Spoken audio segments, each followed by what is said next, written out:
बिस्मिल्लाहिर्रहमानिर्रहीम। अस्सलाम वालेकुम। मेरा नाम है डॉक्टर नुमान अहमद। दोस्तों, सबसे जो आम हमारे पास क्वेश्चन रहता है वो यही होता है कि मर्दों का जो उज़्व रहता है ये क्यों सिकुड़ जाता है, इसके श्रिंकेज होने के क्या वजूहात हैं, और साथ में ये भी क्वेश्चन रहता है कि इसके टेढ़े होने के क्या रीज़न हैं, और कौन सी ऐसी होम्योपैथिक मेडिसिन है या कौन सी ऐसी गज़ा है जिसको इस्तेमाल करने से हम इसे ठीक कर सकते हैं। तो सबसे पावरफुल आज आपको डाइट बताऊंगा और पावरफुल एक होम्योपैथिक मेडिसिन बताऊंगा जिसको मैंने काफ़ी दोस्तों को यूज़ करवा के इस पूरे मसले को हल करवाया। किसी भी किस्म का टाइम वेस्ट किए बगैर हम ये जान लेते हैं कि क्लिनिकल ऑब्जर्वेशंस के अंदर जो टर्मिनोलॉजीज़ यूज़ की जाती हैं उन्हें मैं आपको सादा अल्फाज में समझाने की कोशिश करूँगा। सबसे पहले जो हमारा नफ्स रहता है इसके अंदर एक परत रहती है, एक किस्म का एक झिल्ली रहती है, और उस झिल्ली के अंदर जो टिश्यूज़ रहते हैं उन टिश्यूज़ को बेसिकली कहा जाता है कॉर्पस कैवर्नोसम। एक अगर टिश्यू होता है तो उसे कॉर्पस कैवर्नोसा कहा जाता है, और अगर ये दो टिश्यूज़ हों, एक राइट साइडेड होता है एक लेफ़्ट साइडेड होता है, इनको मिलाकर कहा जाता है कॉर्पस कैवर्नोसम। ये मजमूई तौर पर कहलाते हैं। इनके ऊपर एक झिल्ली होती है, इंटरनल कवरिंग होती है जो इसे अंदर से कवर की होती है, ऊपर स्किन आ जाती है, ब्लड वेसल्स होती हैं।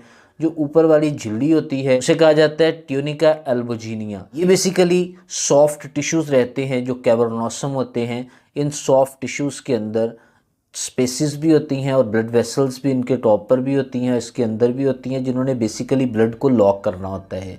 जब ये इरेक्टाइल टिश्यूज़ ख़राब हो जाते हैं तो इससे इरेक्टाइल डिसफंक्शन आ जाता है, और बाज़ औक़ात इनके अंदर टीयर आ जाता है। जब बहुत ज़्यादा हमें तनाव की सिचुएशंस रहती हैं उस सूरत में हम इनको डिफरेंट एंगल से दबाने की कोशिश करते हैं या अनइक्वल प्रेशर लगाते हैं। जो हैंड से भी हम अनइक्वल प्रेशर लगा सकते हैं, वैसे भी सम अदर रीज़न्स की वजह से भी अनइक्वल प्रेशर लगता है, जिसकी वजह से इनके अंदर दरारें पड़ जाती हैं।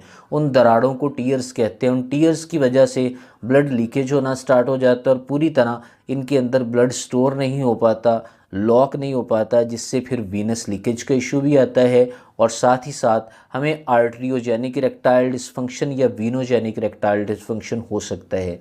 ये डिपेंड करता है टर्म्स एंड कंडीशन के ऊपर के रीज़न्स क्या रहे हैं। बेसिकली रीज़न्स के अंदर ये जो मैंने आपको 4-5 चीज़ें बताई हैं वो भी रहती हैं। एक मेन रीज़न जो रहता है श्रिंकेज का वो आपके टेस्टोस्टेरोन की कमी है। जब हमारे जिस्म में टेस्टोस्टेरोन बहुत कम बनता है, ऐसे केस में भी श्रिंकेज के प्रॉब्लम आ जाते हैं। सेकंड नंबर पे डायबिटीज़ जिन पेशेंट्स के अंदर होती हैं उनके स्मूथ मसल्स, वैसे तो इनके अंदर किसी किस्म का बिगाड़ नहीं आता, ये छोटे नहीं होते, लेकिन हमें फीलिंग्स आती हैं, ये महसूस होता है जैसे टिश्यूज़ के अंदर श्रिंकेज आ गई है।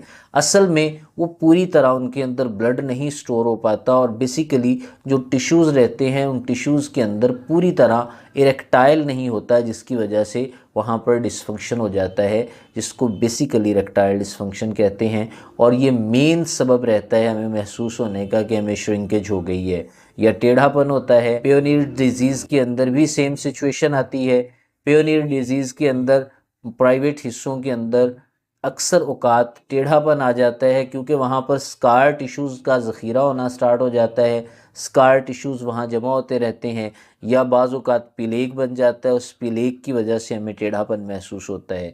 बेसिकली ये एक डिज़ीज़ है टेढ़ापन की। इसको दूर करने के लिए भी मैं आपको होम्योपैथिक मेडिसिन बताऊंगा। कुछ लोगों के अंदर तो ये नेचुरल क्यूर हो जाता है, और जिनमें ये नेचुरल क्यूर नहीं होता वो मेडिसिन से कैसे इसको ठीक कर सकते हैं। नेक्स्ट अगर वजह को देखा जाए तो तंबाकू नोशी की आदत है। जब आप तंबाकू नोशी बहुत ज़्यादा करते हैं या अल्कोहल कंजप्शन करते हैं, उससे भी आपके प्राइवेट हिस्सों के अंदर ये खामियां, ये कमज़ोरियां आ जाती हैं।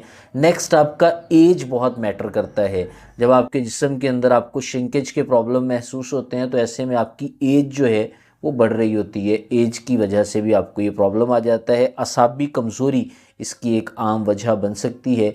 ये थे तमाम फैक्टर जो हमें बेसिकली इन प्रॉब्लम्स के साथ जूझने में हमारे साथ टेंशन और एंजाइटी और डिप्रेशन लेकर आते हैं, जिनसे हम फिज़िकली तो बीमार होते ही होते हैं, साथ में मेंटली भी बीमार होना स्टार्ट हो जाते हैं।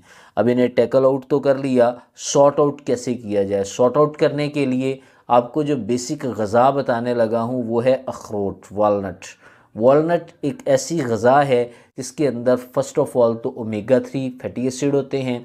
नाइट्रिक ऑक्साइड बढ़ाने वाली नाइट्रेट्स मौजूद रहते हैं, जब स्टोमिक में जाके डिज़ोल्व होते हैं तो वो नाइट्रिक ऑक्साइड में चेंज हो जाते हैं, ब्लड फ्लो इंक्रीज हो जाता है। तो इसमें फैटी एसिड्स मौजूद रहते हैं और एसेंशियल अमाइनो एसिड्स मौजूद रहते हैं। इसके अंदर एंटीऑक्सीडेंट्स मौजूद रहते हैं जिसने हमारे डैमेज हुए टिश्यूज़ को रिपेयर करना होता है। ओमेगा 3 फैटी एसिड्स भी रिपेयर करते हैं और जो एंटीऑक्सीडेंट्स रहते हैं इन्होंने भी हमारे टिश्यूज़ को रिपेयर करना होता है। इंटरनल रिपेयरिंग होती है जिसे आप माइक्रो सर्जरी का नाम देते हैं।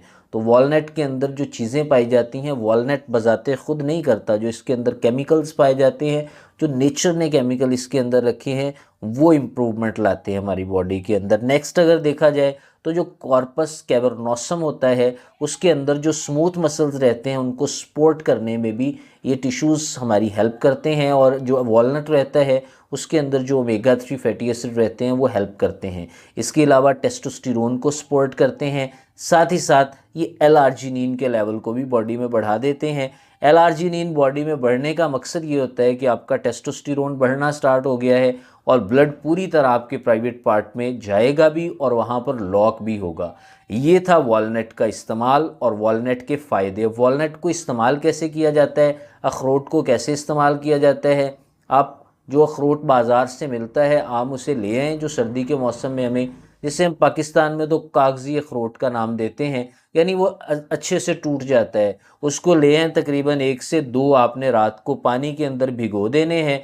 जब आप उसे पानी के अंदर भिगोते हैं तो सुबह उठते हैं तो नरम हो जाते हैं। उसे अगर आप डायरेक्ट इस्तेमाल करते हैं तो प्रॉब्लम क्रिएट करेगा, आपके स्टोमिक के अंदर एसिडिटी का सबब बन सकता है या वैसे आपकी बॉडी में प्रॉब्लम्स क्रिएट करेगा।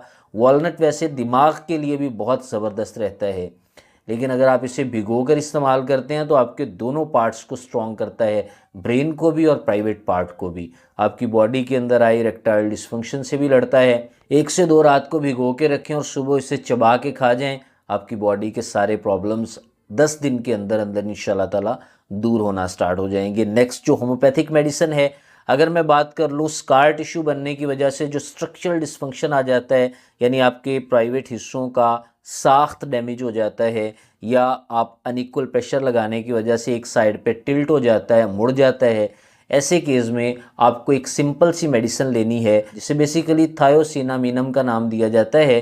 थायोसिनामिनम एक ऐसी ज़बरदस्त मेडिसिन है जो आपके प्राइवेट हिस्सों के अंदर मौजूद स्कार टिश्यूज़ को ठीक करती है, उन्हें रिपेयर करती है और माइक्रो सर्जरी करती है। यानी अगर साख्त डैमेज हो चुकी है तो ऐसे केस में आप इस मेडिसिन को 6x पोटेंसी में लें। 6x पोटेंसी में ये बहुत ही पावरफुल रहती है आपके इंटरनल टिश्यूज़ को रिपेयर करने के लिए।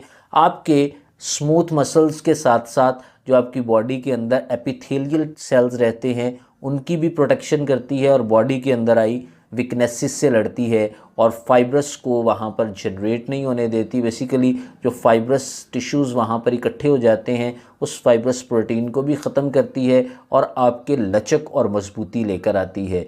जो ढीलेपन के इश्यूज़ रहते हैं मसल्स के अंदर, ख़ास तौर पे जो आपके स्मूथ मसल्स जो आपके प्राइवेट हिस्से में रहते हैं उन मसल्स के अंदर जो स्मूथनेस होती है उसे लेकर आती है। और साथ में इसने जो ट्यूनिका एल्बुजिनिया होता है उसको भी पावर देनी होती है और जो कार्पस टिश्यूज़ रहते हैं उनको भी स्ट्रॉन्ग करना होता है। कार्पस कैवर्नोसम के टिश्यूज़ के अंदर इसने स्ट्रेंथ भी लानी होती है और उन टिश्यूज़ को इसने सपोर्ट करने के साथ साथ ब्लड फ्लो को भी इंक्रीज़ करती है। फाइनली इसकी डोजेज की अगर बात कर ली जाए तो अगर आप 6x पोटेंसी में लेते हैं ड्रॉप्स की फॉर्म में 2 बूंद सुबह, 2 दोपहर, 2 शाम डायरेक्टली ज़ुबान पे टपकाएं, और अगर आप टेबलेट्स की फॉर्म में लेते हैं तो 2 गोली सुबह, 2 दोपहर, 2 शाम आप डायरेक्टली मुंह में रखें, टॉफ़ी की तरह चूसें, आपके मुंह में ही घुल जाएगी। फाइनली जिस मेडिसिन की हम बात करने वाले हैं वो 2 मेडिसिन्स का मजमूआ है। ऐसे में जब आपके ब्लड फ्लो से रिलेटेड इश्यूज़ रहते हैं, जब आपकी मसाने की कमज़ोरियों से रिलेटेड इश्यूज़ रहते हैं, रिप्रोडक्टिव ऑर्गन आपका डैमेज हो जाता है, प्रोस्टेट के अंदर कोई प्रॉब्लम रहता है और साथ में इरेक्टाइल टिश्यूज़ की न्यूरिशमेंट की आपको ज़रूरत होती है और वीनस लीकेज के इश्यूज़ रहते हैं और साथ में जो सॉफ्ट टिश्यूज़ रहते हैं उनकी वीकनेस हो जाती है, आपके जो पेल्विक फ्लोर मसल्स रहते हैं उनको ताकत देती है ये मेडिसिन, और साथ में लिबिडो को और इरेक्शन को बेहतर करती है। मेडिसिन का नाम है सेबल सेरोलूटा। ये आपके मसाने की पावर और साथ में जो रिप्रोडक्टिव ऑर्गन आपका टोटली रहता है, प्राइवेट हिस्सा जिसमें टेस्टिकल्स आ जाते हैं, आपका प्राइवेट पार्ट आ जाता है, और साथ ही साथ आपके प्रोस्टेट और साथ में काउपर्स ग्लैंड्स आ जाते हैं, ये सारों को रिपेयर करने में और रिस्टोरेज करने में बहुत ही अहम किरदार अदा करती है जब आप इसे मदर टिंचर में लेते हैं। सेकंड मेडिसिन का नाम है कैलाडियम। कैलाडियम भी सेम काम करती है, आपके मसल्स को स्ट्रेंथ देती है, आपके बॉडी के अंदर पावर अप का काम करती है, साथ में आपके मसल्स जो कि स्मूथ रहते हैं उनको भी स्ट्रेंथन प्रोवाइड करने में बहुत अच्छा काम करती है। आप दोनों को मदर टिंचर में ले आएँ, दोनों की इक्वल मिकदार को मिला के आप अपने पास मिक्स करके रख लें। और सबसे टॉप ऑफ द लिस्ट जो मेडिसिन मैं यूज़ करवाता रहा हूँ और जिनके यूज़ करवाने से बहुत लोगों को फ़ायदा हुआ है, उनके प्राइवेट हिस्सों के अंदर बहुत ज़्यादा जिनके श्रिंकेज के प्रॉब्लम्स थे वो ठीक हुए, उसका नाम साइडोनिया वल्गैरिस है। इसको मैं ऑलरेडी एक वीडियो रिकॉर्ड करवा चुका हूँ जो बहुत ज़्यादा लोगों ने देखी भी है और वायरल टॉपिक जा रहा है। उस वीडियो के अंदर मैंने कैटेगोरिकली बताया है 30 CH पोटेंसी और mother tincture.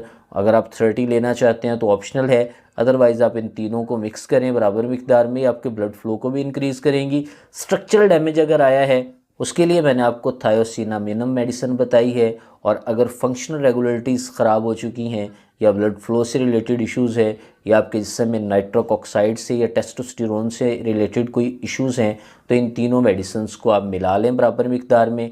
First of all मैंने आपको फर्स्ट मेडिसिन बताई सेबल सेरोलूटा, सेकंड मेडिसिन मैंने आपको बताई कैलाडियम, और थर्ड मेडिसिन मैंने आपको साइडोनिया बताई।